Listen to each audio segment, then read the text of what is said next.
America in the grip of fire and ice. We begin with the multiple wildfires blazing through Los Angeles, California. Firefighters are overwhelmed. Bustling communities have been reduced into a sea of ash.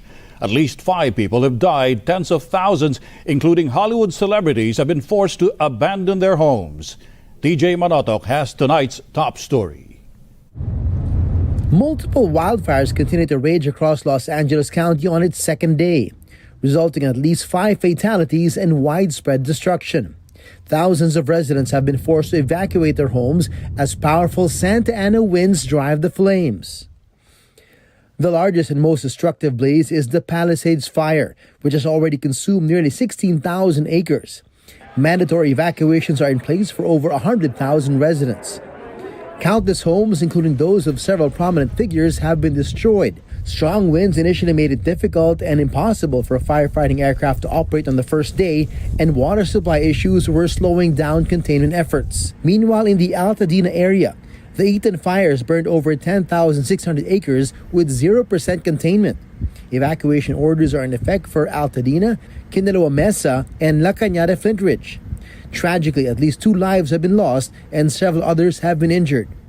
In Silmar, the Hearst Fire, also known as the Silmar Fire, has scorched more than 500 acres. Residents living north of the 210 freeway, including those in the Oak Ridge Manufactured Home Park, have been ordered to evacuate. And in the heart of the city, near Runyon Canyon, the Sunset Fire is rapidly spreading across the Hollywood Hills. Though the fire is small, burning around 20 acres, its proximity to residential areas has prompted evacuation of tens of thousands of residents. Mandatory evacuations are in effect for areas bordered by Laurel Canyon Boulevard, Mulholland Drive, the 101 freeway, and the famous Hollywood Boulevard. Among the thousands who had to evacuate from the fires are some Filipino Americans who decided to heed the evacuation warnings.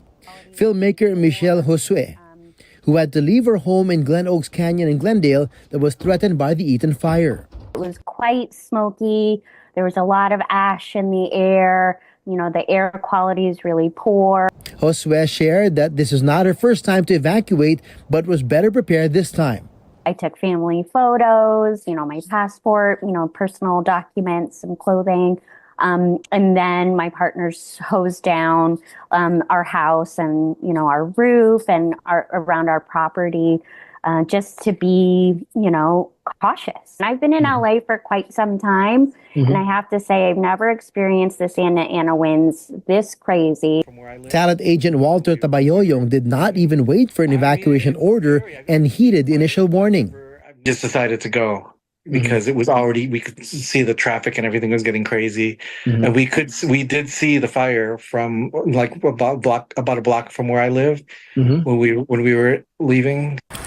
It's already midnight of Wednesday night, and this whole area is seeming like a ghost town. So many houses that are burned down, but this house continues to be on fire, and it looks like firefighters have given up on this and have chosen to try to protect other communities while this house continues to be burning down. Many Hollywood celebrities were also affected by the Palisades and Eaton fires. Singer Mandy Moore evacuated from the Eaton fire and shared videos of the area affected. Jamie Lee Curtis shared a photo of a church burned down in the Palisades that she said was instrumental in keeping her sober.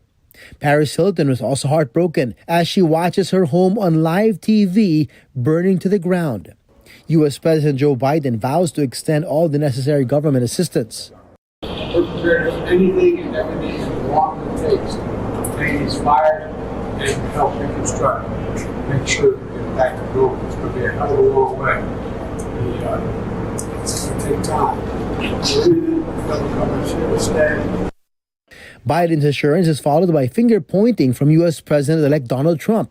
Trump criticized the state's Governor Gavin Newsom for policies that he claimed led to a lack of water to fight the inferno.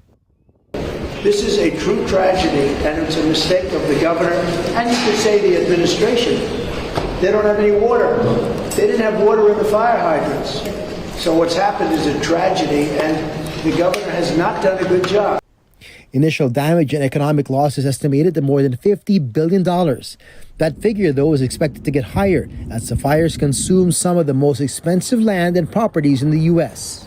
Authorities say the fight is not yet over, though thankfully the high winds have died down and airborne firefighting has begun and become more effective. The Santa Ana winds still pose a threat until Thursday night, and the damages are expected to be in the billions. TJ Manotok, ABS-CBN News, Los Angeles, California.